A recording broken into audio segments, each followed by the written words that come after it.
When I was growing up, it was really interesting because you got the compounding effect of having Asperger's plus being a teenager. So naturally, I wanted nothing to do with my parents at all.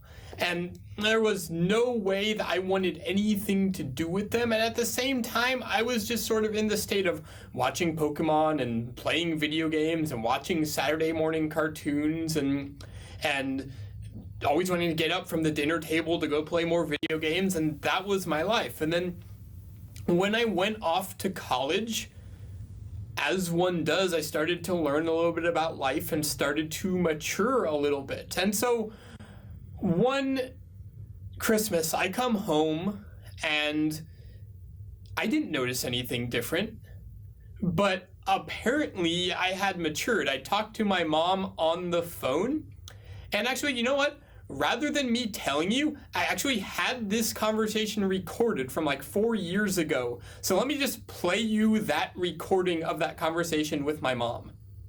I am probably the worst match, personality-wise, to have a kid with Asperger's, because I have no patience, and I think, and you can quote me on that one, I think in a very linear, straight line. I remember when you were really little, and we did a real simple puzzle, like, I don't know, maybe 10 pieces. And I, like most people, would put the straight edges around and do the frame first, and then do the inside, because it was very orderly. You had no concept of that. You would start with whatever piece, and then try and connect the next piece. I always say that I'm type A, very linear and very deliberate in my thoughts, and you're type Z. And I kid you not, that's how I would describe it to people, because you think completely different than I do. It's not that it's wrong, it's just not how I think, and therefore difficult to understand, until I finally put up my hands and say, you know what, go with the flow, and he's just different from me, and that's okay. It drove me crazy because we lived in the same house, but I had to understand that. And then at the same time, eventually with maturity, I don't know if you remember at home when you came in December after your nose got better, we had some wonderful discussions at the dinner table for the first time ever. You were not stressed. You were able to sit and have an adult conversation. You weren't watching Pokemon on TV. You didn't watch Saturday morning cartoons or cartoons every morning. You didn't do any of that. And it's like, oh, Dad and I looked at each other like, oh my God, you are a much happier adult than you were a child. So today what we're talking about is the phases of Asperger's growth and maturity. How did I get from that place to where my mom was just talking about, where I was a completely different person? And when I talk about the phases of Asperger's growth and maturity, we're not just going to talk about Asperger's and people with Asperger's. We're also going to talk about the parent side, because so often when people purchase our courses, they go, my kid won't listen to the Deep in Defense Mode course. I go, yeah, that's because it's not for them. It's for you, the parent. So not only are we going to be talking about the 5 stages of Asperger's growth, but we're going to also talk about the 5 stages of parental growth, starting from like complete denial all the way up to like acceptance and everything is amazing. So we will be right back to talk about the stages of Asperger's growth and maturity. And hey, what I want you to do is take a note of where you are on this spectrum and what stage you are at. So we will be right back. Hi, I'm Rob Rady, and I am Danny's father. I'm Ellen Rady, and I'm Danny's mom from Asperger Experts. When Danny was growing up, it was challenging for the rest of us in the family because he didn't like to go places new, and he didn't like to try any new food. We didn't have much information. I was able to get maybe a couple of books, and mainly with the definitions of what is Asperger's and the characteristics of Asperger's. But there weren't a lot of solutions. And I'm a solution-oriented person. I wanted a plan. I wanted things to do, ideas to make it better. So it was a challenge to try to keep him moving in the right direction and try to keep the family sort of still operating the way we wanted it to operate. And I didn't understand what was really going on, and that other parents and other children with Asperger's have experienced this same thing. Today, Danny is a much different person. You have no idea how exciting it is when Danny picks up the phone and says, "Mom, I have something really important to tell you." And of course, I'm like, "Oh my God, what happened?" And he says, "Mom, are you sitting down?" I'm sitting down. Guess what? I just ate a sandwich with really good ciabatta bread, mozzarella cheese, olive oil, and this green thing called spinach. And it was delicious. It's like watching a kid experiencing life for the first time. He's obviously a very successful person and business person, and is out in the world just thriving, and we couldn't be more pleased about that. So today we are talking about the stages of Asperger's growth, both from a person with Asperger's and a parent. But before we do that, I want to say hi to all of you people out there. So let me know in the comments, tell me where you are from. Stephanie from Toronto, hello, how are you? Heather, you are very welcome for doing these videos. Heather says, thank you for doing these videos. You are very welcome. Southern California, Irene. I grew up in Southern California, grew up in Santa Barbara. So, New Orleans, hello, from Violet. Phoenix, Ottawa, Tampa, hello, Texas, Dallas, Cindy, hello, Georgia, Glasgow, wow, okay. Deb says east of Seattle, cool. Yeah, we are right sort of smack dab in downtown-ish. Splendora, Texas. I like that name, Splendora. That's a cool name. Michigan, says Jill. Columbia City, Oregon, Heather. From Anchorage, Alaska. Cool. Awesome. Australia, wow. Somebody's, I think, in the middle of the night. The time zone conversions are a little bit interesting there, but Arkansas, all over the place. New York, Louisiana, hello, Michelle, Noreen, Amy, Melanie. So, I could keep saying hi to all y'all all day, but let's get actually started into the content here. So there are 5 stages of Asperger's growth. We're going to talk about for the person with Asperger's, and then we're going to talk about for the parent. Stage 1 for somebody with Asperger's is deep in defense mode. If you don't know what defense mode is yet, there's a few links up above this video that will clarify what that is and give you a lot more detail into defense mode. But defense mode was one of the cores of our work because it is a state where you are scared, frustrated, shut down, withdrawn, and disconnected. I like that. I think that's the best definition I've ever had for defense mode. We should write that down somewhere or something because that was good. I'm giving myself a pat on the back for that one. That was good. Anyway, so defense mode, when all those things are happening, you are really scared and disconnected and shut down. So what happens is you go into your own world and you're like this and you're very withdrawn. You're like, okay, yeah, that's nice. Can't play video games now. And just, yeah, that's nice, Mom. What do I want for? And that's your life, right? Like, there is no animation to the voice. There's no motivation. It is a biological mechanism. It has nothing to do with a moral failing or they just decided. A lot of people go, oh, you just aren't willing. It's like, no, you're in defense mode. If you want to get all sciencey, no, you just have low vagal tone. And therefore, you're unable to suppress your fight or flight reflex, but that's another conversation for another day. If you want to understand all the science nerdiness of it, get In an Unspoken Voice by Peter Levine. Again, that is In an Unspoken Voice by Peter Levine. So stage 1, defense mode. Then what happens, though, is eventually, either through going one of our courses or hanging out with me for a little while or attending one of our seminars or just learning how to do it on your own, you get out of defense mode. But defense mode is a tricky beast. You don't just get out of defense mode once. You get out of defense mode many, many, many times. So stage 2, I call it the taste of freedom. Because you now know what life could be like. Oh, there's this great taste of freedom that I now have. But then, wham, you go right back into defense mode. So that leads us to stage 3, the work. Then you realize, okay, I have a lot of work to do in order to stay in this state of health and stay out of defense mode. It takes a lot to get and stay out of defense mode, and that's when the work begins. The cool thing is, it's the same thing in repetition. Once you know how to do it, you continue to do it. It's like eating healthy. Once you know how to eat healthy, you don't just eat healthy once, you continue to eat healthy, you continue to get out of defense mode, you continue to trust your feelings and trust your sensations. I mean, in one word, if I could say how to get out of defense mode, it would be trust. That's what it really comes down to. I'm not going to describe how to get out a lot in this show, simply because that's not really the scope of this particular episode. We've talked about it at length. There's a link right up in the description there for a webinar that will take you deep into the bowels of how defense mode works. We have a course. There's a seminar you can come to about it. I'll talk about that in a little bit later. We're about to release some new articles on defense mode. So if you want to learn more about the whole defense mode thing, go check out the links above. Or join our email list, and we'll send you a whole bunch of stuff about defense mode. There's a link right above as well. So, stage 1, defense mode. Stage 2, taste of freedom. Stage 3, the work.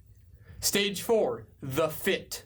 This is when you start to get out of defense mode enough to find your place in the world. You find your one particular thing that people really, really accept you for. You find your people. You find your tribe. You find the people who jive with you. And then stage 5 is the refinement and maintenance. Everything is pretty darn good. It's now just about continuing to refine and continue to be in the maintenance stage. A lot of the people I see, they're in stage 1. They're in defense mode. Some of the people that I see, they have the taste of freedom, or they're doing the work. I do see people, but very few, that are in stage 4 of the fit. They're in stage 4, and generally if you're in stage 4, then you realize to be in stage 5 as well. So again, that is stage 1, defense mode. Stage 2, taste of freedom. Stage 3, the work. Stage 4, the fit. And stage 5, the refinement and maintenance. So, any questions? Let's take a few questions related to this. Let's see what's going on here.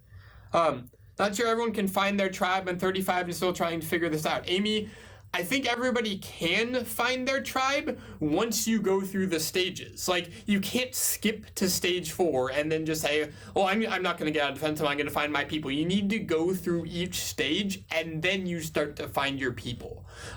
Something that really helped me, other than, getting out of defense mode, all that, meetup.com. Meetup.com. Really great place just to find people that want to play Dungeons & Dragons or talk about storytelling or really whatever. You can find a group of people. I think their slogan is find your people. So that's a great way just to find people who share similar interests. And it's such an easier time finding your tribe when you just have people who share similar interests to you. Melissa asks, how can I help my son find his people? Meetup.com. Or, join AE+. There's a link right below. You can join AE+ for $1. And we have a great Minecraft server for the kids or anybody that wants to play Minecraft. And for the parents, we have a worldwide support group that is active pretty much 24/7. You're going to hear a little bit more about that later on. So, let's see. My autistic daughter just got home from school, is clingy, could be a bad day, could be anxiety, just wants the iPad. Honestly, it sounds like she's just sort of decompressing a little bit and needs you because you provide a sense of emotional regulation to her. So I would let her, just sort of chill out. If you go onto our website, aspergerexperts.com, and click on articles and look for the daily schedule, we recommend you get home from school, and then you have 1 hour of non-electronic decompression time where you just chill and read a book or something that allows you to go, while at the same time not being like, let me play the video games, because then it takes a little bit of self-regulation to say, now I'm not going to play the video games. Like, I'm totally going to probably go home and play Skyrim again. But I'm not going to play it all night because I've learned how to regulate, and that's something that really comes from being an adult.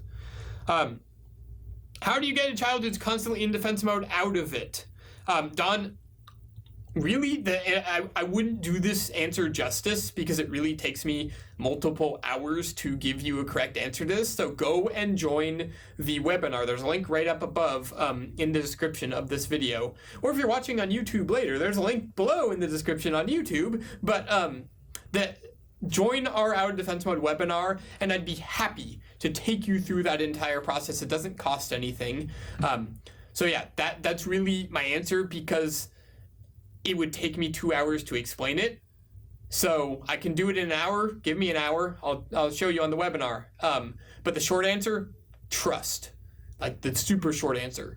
Longer but still short answer, trauma healing therapy sometimes works. Traumahealing.org, somatic experiencing therapy. But really the best thing, get on the webinar and I will just share with you. And it takes about an hour to fully explain. Adriana says, my son is 16.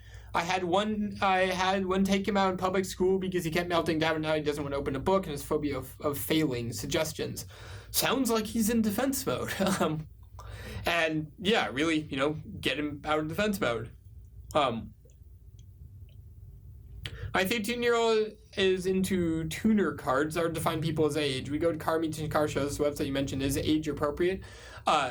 It's really for any age. I mean, as somebody said, it doesn't really matter the age. If he's interested in a certain thing, but only older people are interested, they'll, honestly, people that are nerdy about one specific thing really don't care about the age of the person that's nerdy about that thing. Like, they all hang out together, they're 40 or 4, it doesn't really matter. So, Meetup is just for people. All right. So I'll take more questions later, I promise. Let's get to the 5 stages of growth for parents here. Stage 1, denial. No, my child doesn't have Asperger's. There's nothing wrong with them. We all know somebody that is in denial about something. Unfortunately, a lot of the husbands I hear are the ones that are like, no, nothing's wrong and he's fine, or just like whip him into shape and he just needs more discipline. Stage 1, denial. Doesn't work at all. It's not a fun thing. Don't do it. It is not an effective coping strategy.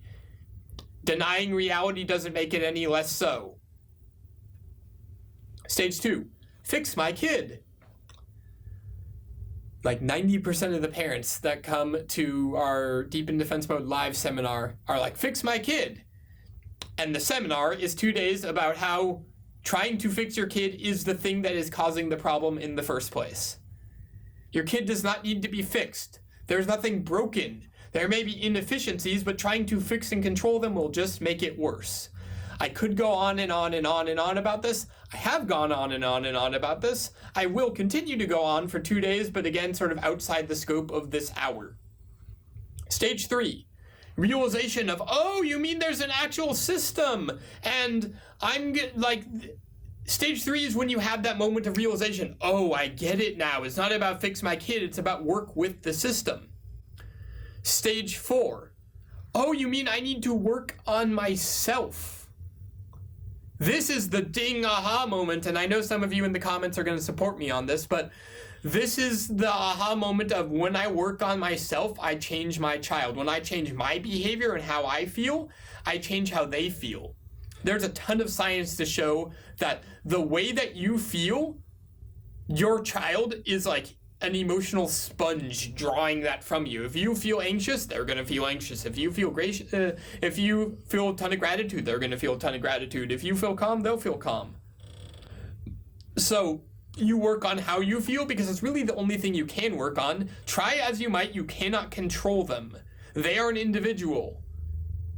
Like a lot of people are like, fix my kid, just let me do it. And what they really mean is, I'm really uncomfortable, so can you please make my kid behave differently so I don't need to feel this way anymore? No, sorry, I can't. You just need to be with that uncomfortability and get used to it. And then stage 5 is a holistic system based off of love and trust. You realize that if you're based in love and trust and you have a relationship where both parts equally hold their weight and based off of love and trust, then it all works. So this is a lot to think about. I'm going to leave you to think about this while we take another break, and we will be right back with you, and we are going to take a lot of your questions. So be right back for some Q&A. I would like to officially invite you to join us in person for a weekend workshop we call Deep into Defense Mode Live. The next dates are November 12th and 13th, 2016 in San Francisco, California, February 11th and 12th, 2017 in Orlando, Florida, and May 20th and 21st in Los Angeles, California, and that is 2017 as well. You can get more details and register at aspergerexperts.com/workshop. We only have 50 spots available for each location. And the reason why I love this is because this is my opportunity to meet you in person, to help you understand what it is to be in defense mode and how to get out.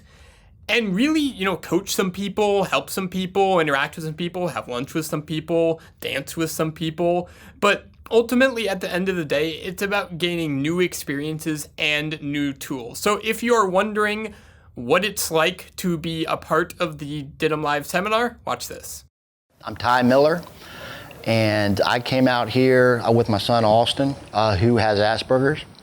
And what I perceived what was going to happen was it was just going to be instructions directly to my son Austin on things he can do or needs to do to improve, to make his life easier, both socially, academically.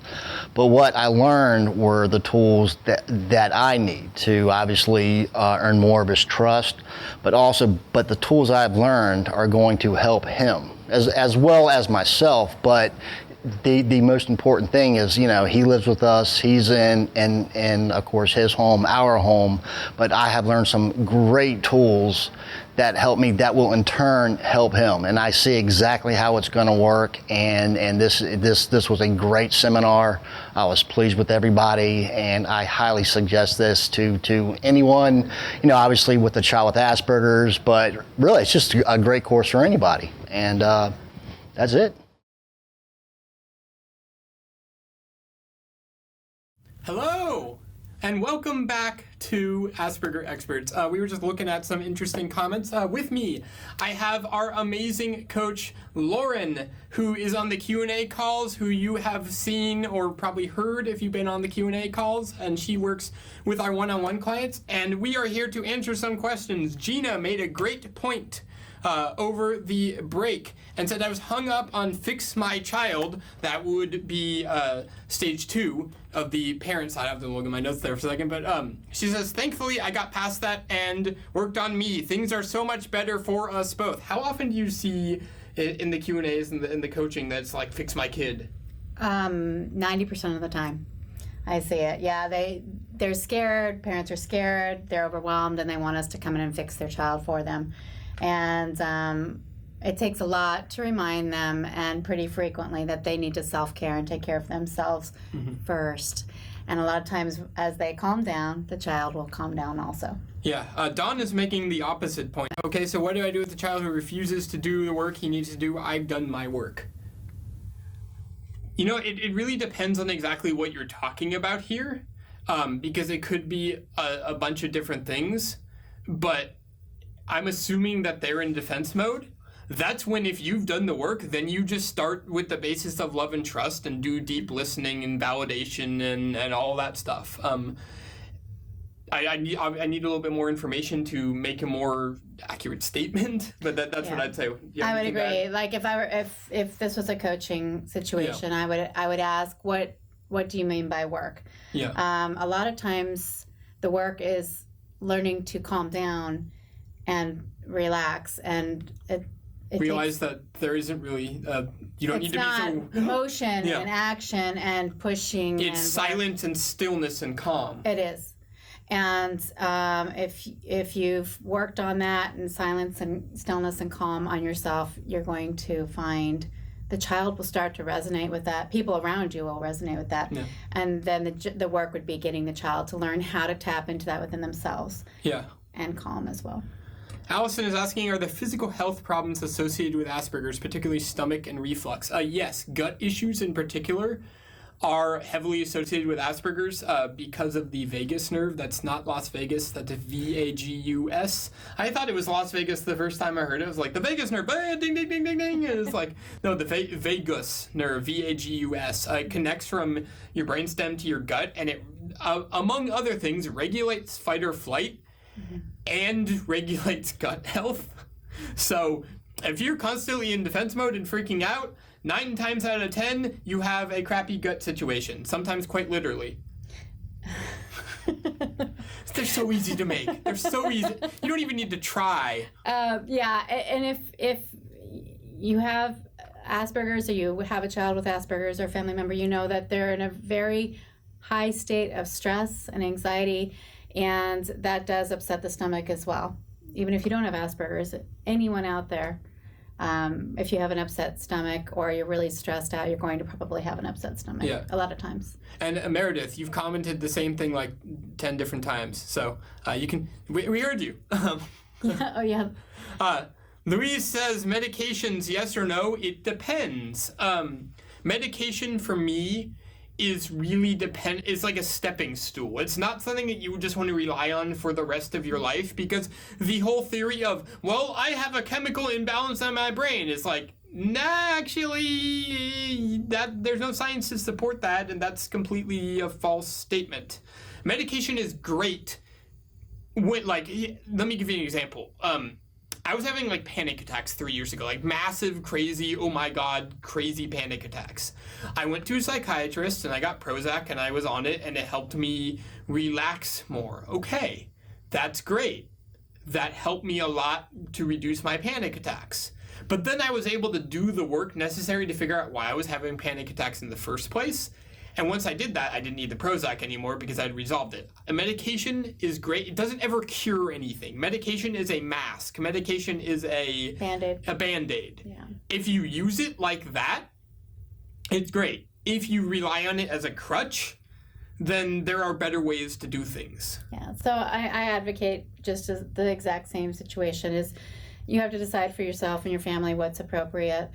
But with medication, if you're going to use it to assist, to get the child or the person into a place where they're calm, and then start integrating other techniques so that it can be a permanent solution. Because medication, don't forget, can have side effects. There can be interactions, that sort of thing that you end up dealing with. So, so just keep that in mind. Yeah. All right, here's a question for you. How do I get my son to stop tearing up his clothes when he's watching TV or being stationary? He's ripped up 7 pairs of underwear and a pair of jeans this week. Wow. Yeah. That gets expensive. It does. I think that'd be a question for you. I mean, honestly. Because didn't you chew on your shirts as a child? Yeah, I mean, I honestly sort of still do a little bit. But I think that it's really a question of what need are you meeting? Like, it's a question of, like, why is he doing this, and is there another way to do it? Can you just give him a rag to chew on, or does he like the sensation of the ripping, or what is going on there, and can you substitute it? Yeah, so those would actually be questions you can ask the child. Do you like the way it feels, or is it a comforting thing? Because it might be they have so much anxiety that, some people move their leg up and down on the floor. Some people click pens. It's the same exact situation. And that might just be so much anxiety built up in their body that when he's watching TV, he's relaxing, but he still has no outlet for that energy going through him. So so talk to him about, is it the sound he likes? Is it the feel he likes, or does he not know? If he does not know, chances are it is probably an anxiety situation. And at that point, you start working on getting him out of defense mode. Yeah. We had a clarification to the I do my work, but the son doesn't do his work thing. Oh, okay. He doesn't want to use his coping techniques, put the skills he's learned into action defense mode 24/7. Me, even though I'm always the one who always goes to when he's upset, I'm confused about the trust issue when he seems to trust me solely. Okay, so I'm still reading that. Yeah. Do you want to speak to that one? Yeah. Well, you go ahead and finish reading there. It sounds like to me that he's not out of defense mode enough to use his coping strategies. Like, this is when you really need to do the deep work of the validation and the trust, and like build more trust with him, join his world, do things that he is interested in, and don't try and force it out any. I mean, you work one-on-one with all of our families. What would you see in this? In this situation, I would actually take it back to the basics. Techniques maybe even just more than he can handle right now. In this situation, I would actually teach breathing techniques. Yeah, I would teach breathing techniques, but I would see what his demeanor is. Like, there's a piece of information that's missing here. Does he want to, and yet he is so overwhelmed? Or is he like, screw you, I'm not going to do it? And like, there's a difference of like, is he willing to and just doesn't remember to? Is he refusing to? In which case there's a deeper like spite issue going on, and so we need to keep going deeper on this. Well, yeah, and that is Danny's right, because I'm reading he hates secondary school. Is that the right? That's a different one. That's a different one. Yeah. Okay, so ignore that. Yeah. In a client situation in this, we got to figure out he's clinging to you because he's insecure. He's going to you because he doesn't trust himself. So getting him to trust himself, getting him to know who he is the most important thing. Yeah. And sitting, just being with it, being with himself, sitting, getting. So I would say if you were clients, get outside, get into nature, into an area that he is sensory not overloaded, and literally practice breathing in for 4 seconds, breathing out for 4 seconds. I do this with a lot of children actually, and it calms them down, especially kids that are having trouble And sleeping. you don't need to be like, let's go practice the breathing technique in No. the forest. Now it's like, hey, we're going to go on a walk. Mm-hmm. And you can actually make it fun. Yeah. And then I've noticed the kids that I've worked with actually start to ask to do breathing. And I've even gotten like little rocks, like little river rocks, Yeah. and said, this is our breathing rock. After 3 or 4 times, because they start to ask for it because their bodies start to crave it. So I think he just isn't trusting himself, which is why he keeps going to you. And so giving him something simple Yeah. that you guys can work on. It's actually a really nice bonding thing as well. Yeah. How did your parents deal with your own feelings during your childhood away from your side? My gorgeous son is happy and we're all doing the right things and accessing all the right help. In front of my child, I am loving and strong. When I'm on my own and dealing with this, all I do is cry. I'm not looking for pity. I'm not depressed. It sounds like you're just emotionally overloaded and sort of empathic at times. Mm-hmm. Something that you have known nothing about. How do you deal with that? Overwhelm? Yeah, just taking in too many people's feelings. Self-care. I hate to say it. Yeah, it's self-care and self-focus, because I used to use the word self-centered, but it sounds kind of selfish. And but it's really self-centering. I literally have to remove myself from people, because what makes me good at my job also makes me bad in life if I am not balanced. And so I have to disconnect. So I have to find what works for me. It's different for every person. For me, it's sitting in a quiet room with soft music and candles. It sounds kind of hokey, but the energy's, I got to get them calmed down. Then I breathe, and I actually... Should we put some rose petals on the floor, too? We did. I'd prefer to have those in my office. Okay. Can we make that happen? Absolutely. And candlelight, if possible. Yeah, it's kind of known in the office. I'm like the feeling person, but it's something that really works for me. But you've got to trust people that they're going to be able to get through their process and feel what they need to feel without taking it. I used to take it on, and then I would get sick because I'd take on so much of their stress.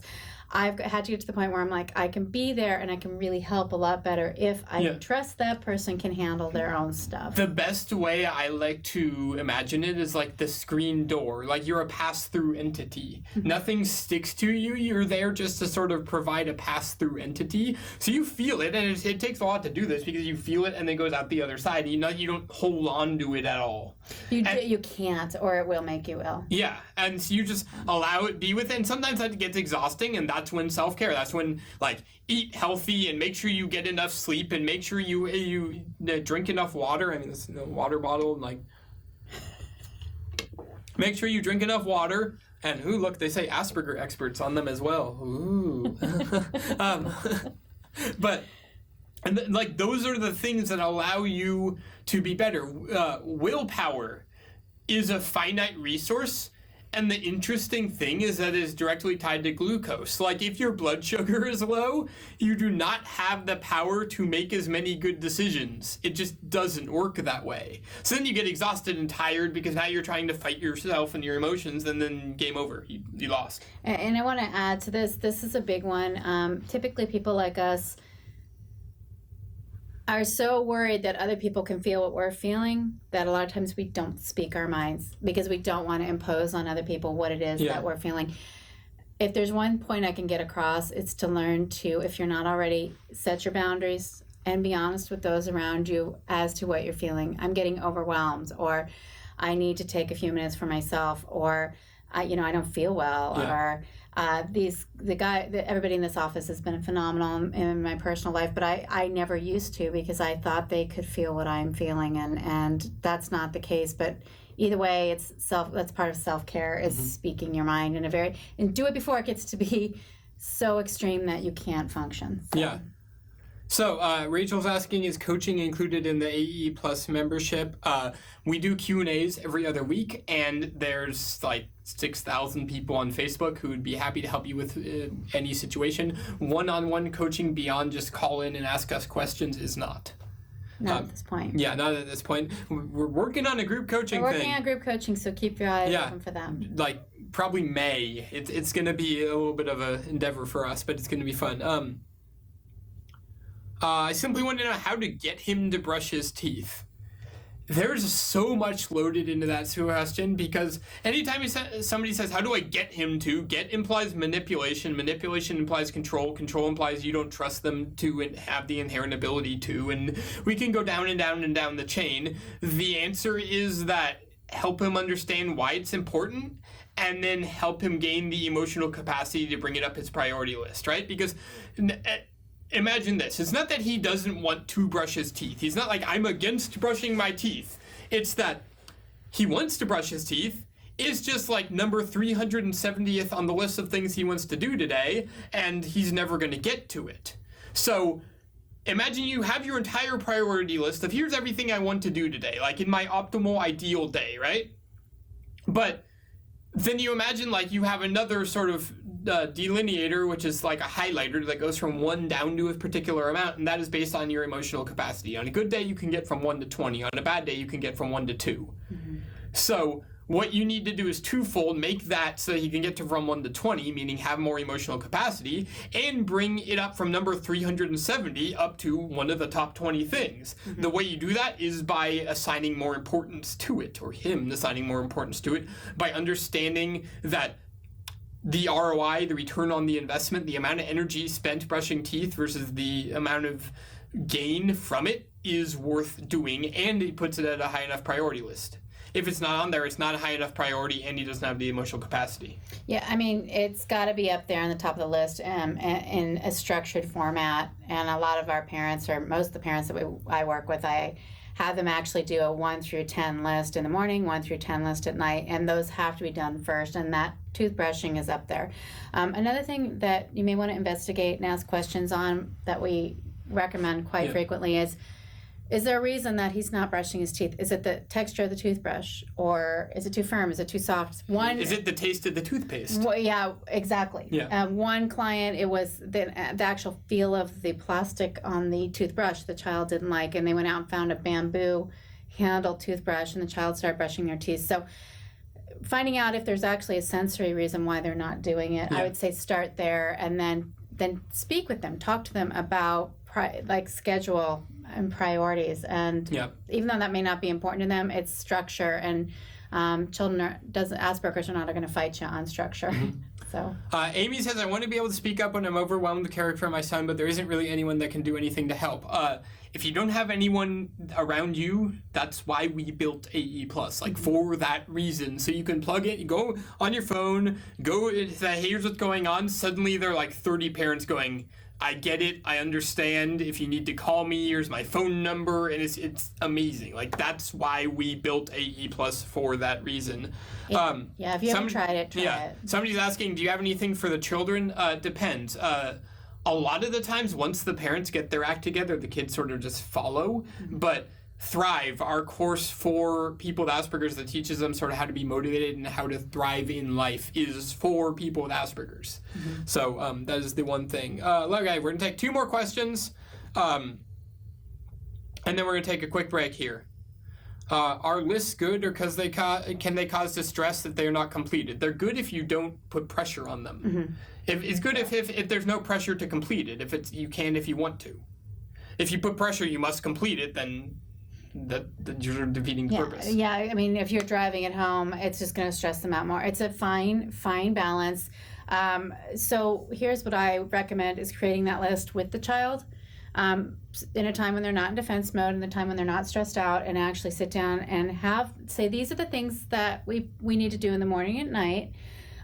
Let's list them in order together, and let's talk about them and have them participate from age 5 on. They actually really usually enjoy participating, and at that point we're really trying to instill these habits. So if you've got a teenager you're trying to get these through to, it might be a little bit more difficult, but involving the child at any age and in the whole thing really helps them feel more in control. Yeah. And I've seen that work wonders. All right, last question, then we're going to take a quick break here. My son was diagnosed at 8. What is the best way to help him through school? His teachers have always just pushed him through. I feel like he's failing, but they push him through. How do I get him in the study? I'm going to ignore the how do I get him to study part because I'm just going to rant about how do I get again, and then we've already talked about that. But essentially, it's really all the things we've been talking about. Figure out, is it because he's overwhelmed and he's stressed? Is he not getting it? Like, what is the root cause of what's going on here? Is it motivation or is it actually capability, first of all? I mean, you really have to determine, and that tune into our Q&A calls on Tuesdays for that, because Travis and I deal with that quite a lot. Yeah. But is it motivation or capability?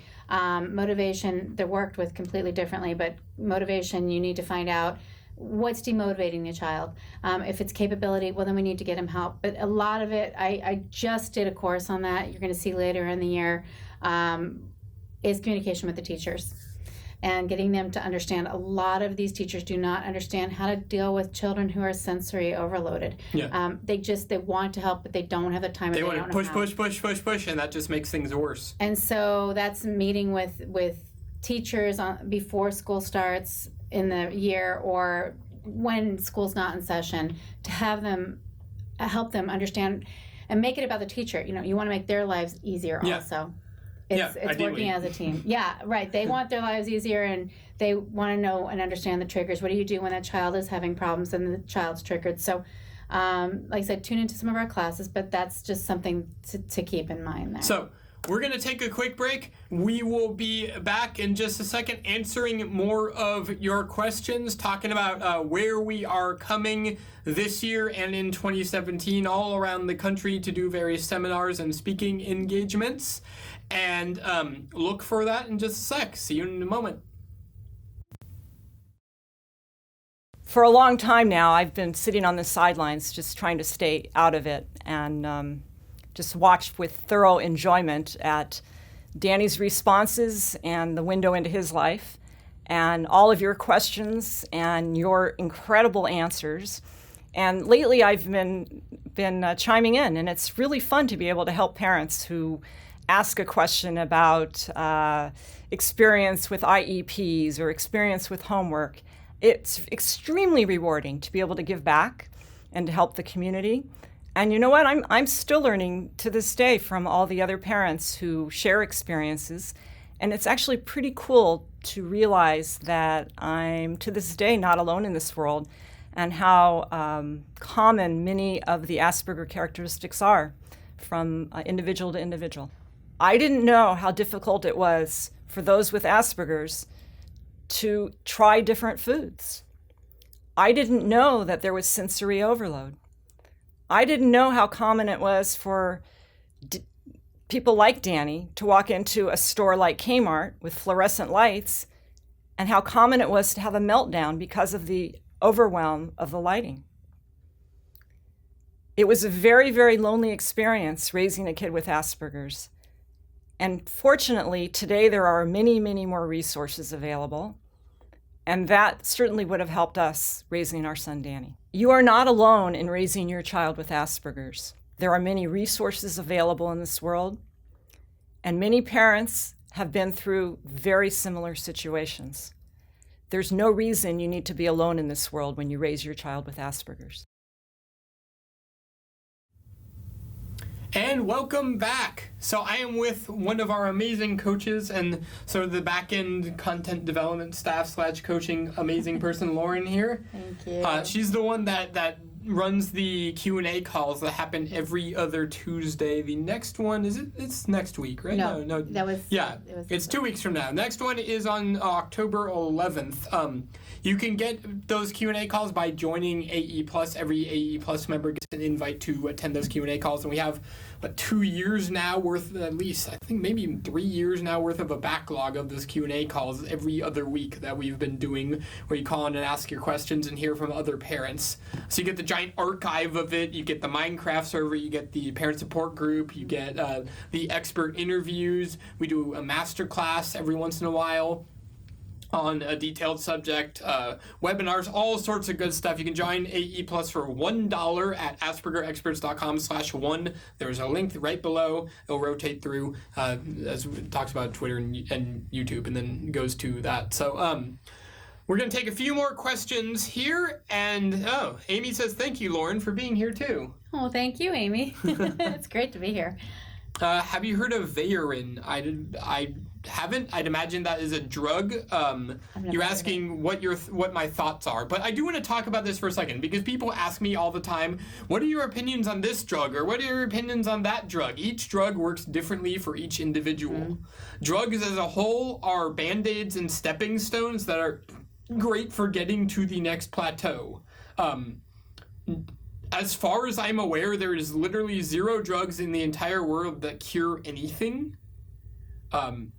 So a lot of the psychological drugs that are out there are great stepping stones. So I don't know what Vayorin is, but I'm going to guess it's some sort of psychological drug. There isn't any drug to help with Asperger's. There's drugs that help with anxiety and depression and things like that, but all they do is just make it so you don't feel the anxiety and depression. It's still very much there. Yeah. Just like Tylenol, you have a headache, you take some Tylenol, headache doesn't go away, you just don't notice it now. Yeah, it just calms the symptoms down, and which is important and crucial. Just keep aware of the side effects, talk to your doctor, and like Danny said, the doctors don't even know how they're going to affect your body. I've never heard of that drug myself either, so. Anita says, any advice at all on how to help my son cope with the death of his brother and subsequent family breakdown? Ooh. That would take about 3 hours. Do your best. So, encouraging him to talk about it if you can, or not, but to actually experience the emotion. A lot of times with grief is so uncomfortable for all of us. It's uncomfortable for the person going through it, and it's uncomfortable. We're all reminded that the person has passed, and everybody's upset, and you hear a lot of times, either it's okay or don't cry or they're in a better place, and the best thing to do is encourage that child to feel whatever they're feeling. You feel whatever you're feeling. I've been in situations where people break out laughing. It's a nervous response. It's something that can seem horrendously inappropriate. It can, but it's just way that they deal with their stress. So allow that child to feel what they're feeling. If they're shut down and not feeling anything, that's okay too. Just time and space, basically. Give them space to breathe. I can't. You'll hear me say this over and over. You hear it on the Q&A calls. But honestly, when we breathe, what's happening is we're just allowing our body to reset itself. And a lot of times when you do deep breathing, you will start crying just for no apparent reason a lot of times. But those emotions get stuck in our body. So talk to the child. I don't know how old the child is. It didn't say, no. But if it's a younger child, they may not actually know what they're feeling. They may not know how to put words to what they're feeling, and so just talk about it. And let's be honest. Who does know how to put words to what they're feeling? And grief. Who knows how to deal with grief? Really, until you've been through it, and even then, it's different for every person. So, talk to the child. If the child doesn't know how to talk about it or know what they're doing, get him outside. Get him into nature. Get him where they can decompress, not behind a television where they're just getting bombarded. 27. He's 27. So that's a little bit harder. Our patterns are set. So I would say still, same thing. Same rules. Yeah, same rules apply. If he does not want to talk about it, then I try to get him outside and breathing. Worst case scenario, try to get him laughing. Yeah. Watch something funny, get those emotions going, because the emotions will snowball onto Fun fact about breathing, your vagus nerve, which you hear me talk about all the time, which is a wonderful thing called the vagal brake that dampens fight or flight and actually keeps you out of defense mode, only works when you do full exhales. Like if you're going and you aren't fully exhaling, your vagal brake isn't working fully. But if you go, then you know how you always feel calmer when you're breathing out? It's because biologically the system in your body that tells fight or flight, basically shut up, is working when you exhale. Mm-hmm. It does. If any of you are singers out there or have taken singing lessons, you will notice from time to time, either yourself or people that are singing with you might break into tears when they take a big breath. Yeah. And they exhale the words. They might actually start crying. It's a big release. If at 28 they're pretty set in their patterns, like I said, get him tapped into his emotions through laughter if you can, or just out in nature where he can decompress. He might just be embarrassed. Some people get embarrassed about their emotions. So okay. We're going to take 2 more questions here. How do I encourage my 11-year-old son to make friends or even engage in conversation with others? My big question of the day is, does he want to? Yeah, that'd be mine too. Like, if he doesn't want to, then you don't.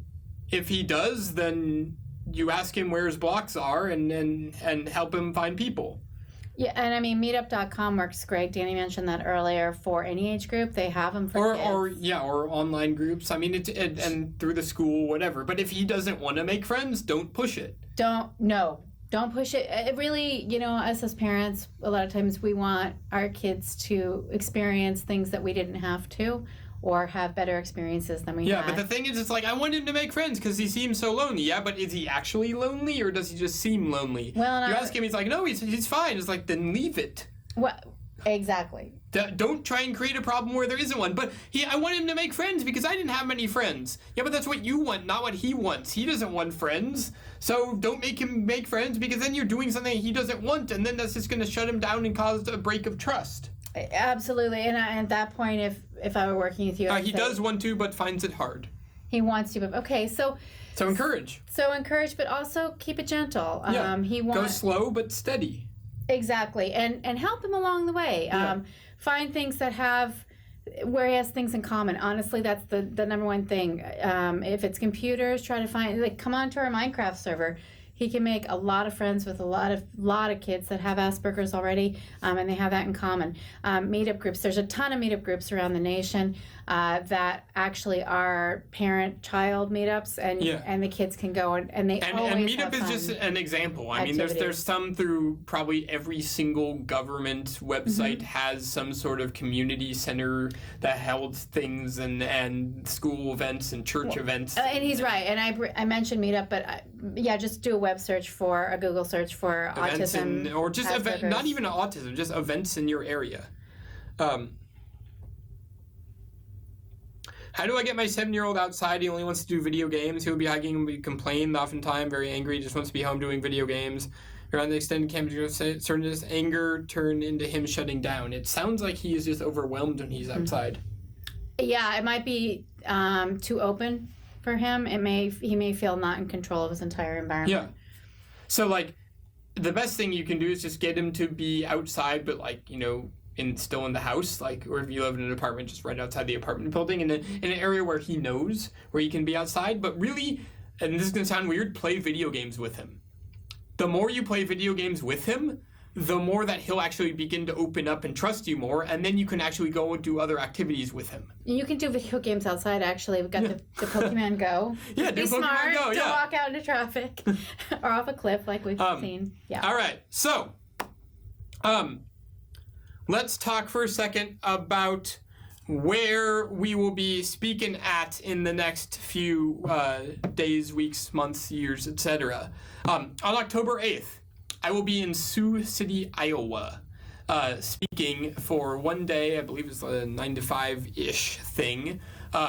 So if you want to come say hi and you're in the Sioux City, Iowa area, or would like to drive to Sioux City, Iowa, then come say hi. The link should be somewhere around here. It's aspergerexperts.com/Iowa. There it is, aspergerexperts.com/Iowa. So you can get tickets at aspergerexperts.com/Iowa to come say hi to me in Sioux City, Iowa on October 8th. On November 12th and 13th, we will be in San Francisco. Lauren might be there. I might be there. Yeah. And that will be for Deep in Defense Mode Live. You heard earlier, if you were on watching from Ty, one of our past participants, as well as myself, talk a little bit about Deep in Defense Mode Live. It's 2 days of games and scientific demonstrations and ways of connecting with each other to learn how to get out of defense mode. We'll be doing that November 12th and 13th in San Francisco, February 11th and 12th, 2017 in Orlando, and May 20th and 21st, 2017 in Los Angeles, California. The link to get tickets, again, should be somewhere on the screen right here, aspergerexperts.com/workshop. There are only 50 people in each spot because we like to keep it intimate and small. It's very fun. We always sell out. I would love to see you there. As far as live shows, tomorrow at 1 p.m. Pacific, that is 2 p.m. Central, that's 2 p.m. Mountain, 3 p.m. Central, 4 p.m. Eastern. We will be right back here, 1 p.m., 2 p.m., 3 p.m., 4 p.m., depending on where you are tomorrow, taking questions from our Asperger's support group as part of AE+, talking about all sorts of things, everything from Netflix to school refusal and everything in between. And there will be a whole panel of us next Tuesday. I will be right back here at 11 a.m. Pacific, that is noon Mountain, 1 p.m. Central, 2 p.m. Eastern next Tuesday, and I believe we are talking about hygiene then. And then next Wednesday, back here again. So I will see you then. If you missed this live or wondering where you can watch the whole thing, it'll be on our YouTube channel, youtube.com/AspergerExperts shortly, or available just right here on the Facebook page at facebook.com/AspergerExperts as well. Thank you all so much. You have a great day. Remember, you are creative, resourceful, and whole, and I will talk to you soon. Bye-bye. Bye.